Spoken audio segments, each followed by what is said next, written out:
Hi, everybody, and welcome to Spa Babies, presented by Spendthrift Farm. I'm Dan Illman, along with Nicole Russo, and let's throw up Sunday's Spa Baby race. It's race number 4, 5.5 furlongs, maiden special weight for 2-year-old fillies. Nicole, the 7 on the outside, Fouette, 8-5 on David Aragona's morning line, daughter of first crop stallion Nyquist that sold for a lot of money. Yeah, and Nyquist, we'll talk about it in a minute. He was one of this year's most anticipated freshman sires, and he's starting to fire in the win column. But I'm really looking forward to Sunday's card at Saratoga. We've got this maiden special weight with a lot of names you'll recognize in the pedigrees. There's an earlier maiden special weight for 2-year-olds on the turf with some very well-bred horses. I think it's going to be a really fun card. Let's start the analysis in post-position order, beginning with the longest shot in the field, the number 1 Jocular, 20-1 on the morning line. She has a very interesting pedigree. She's a daughter of Hard Spun, the dam one sprinting on turf in France, but she is a daughter of Madcap Escapade, who is a very fleet Grade 1 winning sprinter from the family of another fleet horse, Madcap Escapade. So there's a lot of speed on the bottom of this pedigree, and I think this filly is sneaky well meant for an underrated barn. She's going to be a big price. She's going to have to break from the inside post, but I could see you using this horse somewhere. Yeah, I think it's a sign of how interesting this field is that a horse with this kind of pedigree is a long shot on the board here. Madcap Escapade was speedy, was classy enough to carry that speed to some degree. Her daughter, Mi Sueño, won the Grade 3 Sorrento and the Grade 1 Del Mar Debutante sprinting as a 2-year-old. So there's definitely sprint and juvenile ability on the bottom side of this page.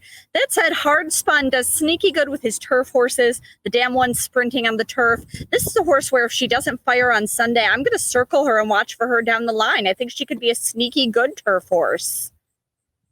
So a good, strong family with Madcap Escapade and Dubai Escapade. And we'll move on to the 2, Steal My Sunshine. Steal My Sunshine is the only horse in this race with prior experience. She showed very good speed in her career debut for Wesley Ward. And just look at this pedigree. A full sister to Happy Like a Fool, a multiple graded stakes winner sprinting on the dirt, a half to 3 other black type earners and quick ones at that. Steal My Sunshine is going to show speed for the always dangerous Wesley Ward.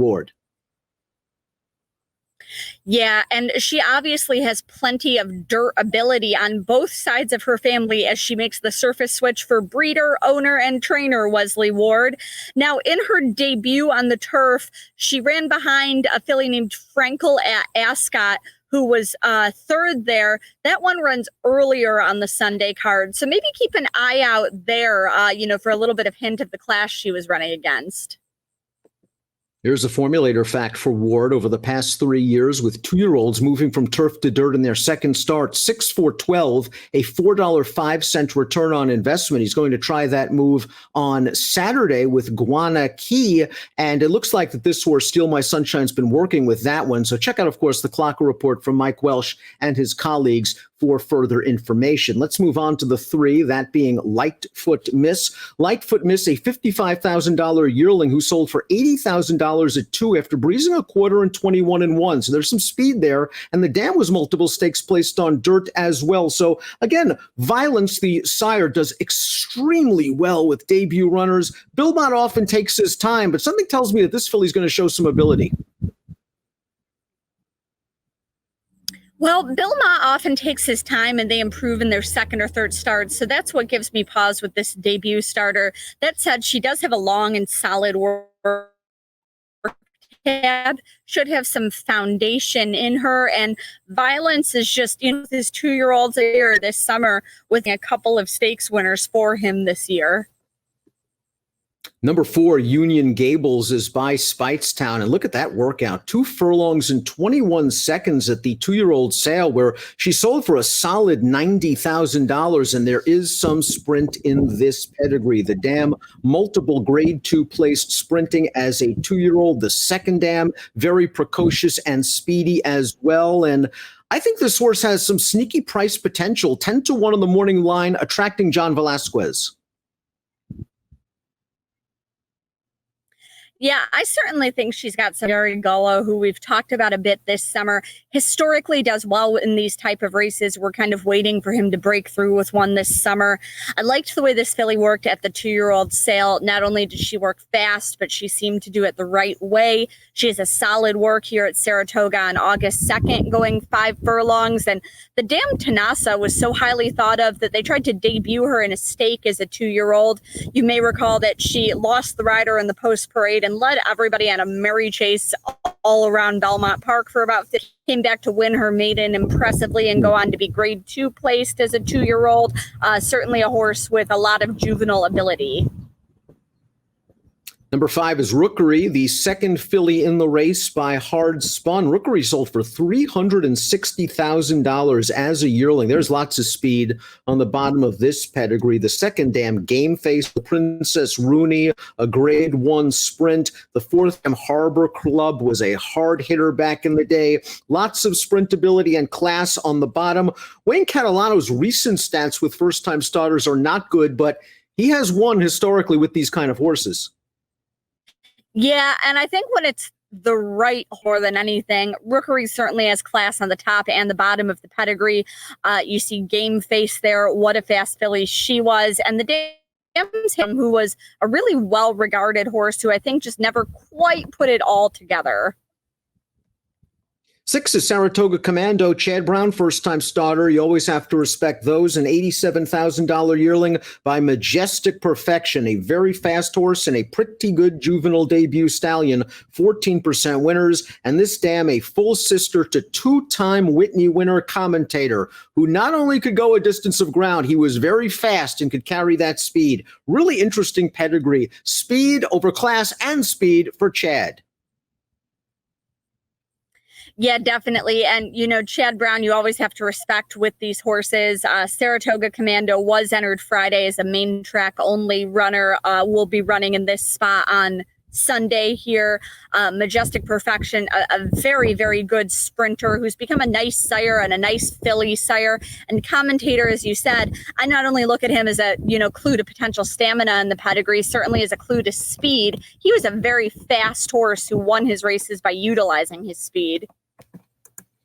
Completing the field, your morning line favorite, the number 7, Fouette by Nyquist, champion undefeated 2-year-old Kentucky Derby winner. This filly, a $400,000 yearling, a half-sister to Workaholic, a stakes-winning sprinter, a lot of precocity on the bottom half of this pedigree, and the second dam good enough to win the Kentucky Oaks. Her name was Summerly. We often talk about Steve Asmussen's prowess with second-time starters. He can win with a firster. He's won with several of them over the past year and a half at Saratoga, or 2 years at Saratoga. Fouette by Nyquist, too, has gotten off to an okay start. Yeah, Nyquist is up to 3 winners to date now at some of the summer's major race meetings. He's one of 4 sons of Uncle Mo with multiple winners already on this freshman sire list.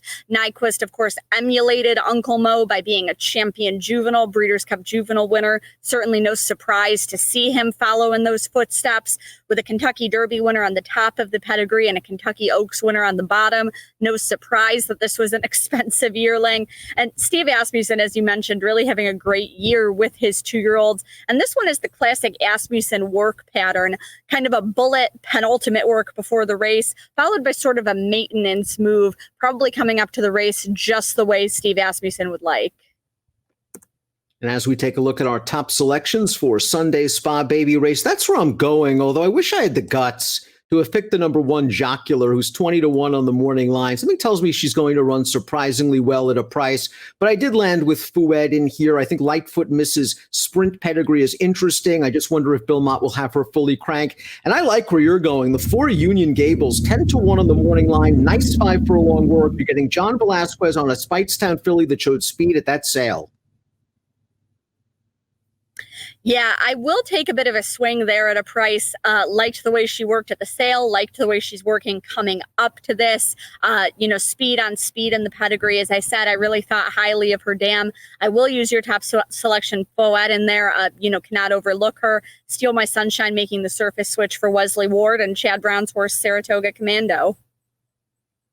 4726 for Nicole, 7315 for me. It's Sunday's Spa Baby Race, and our coverage is presented by Spendthrift Farm.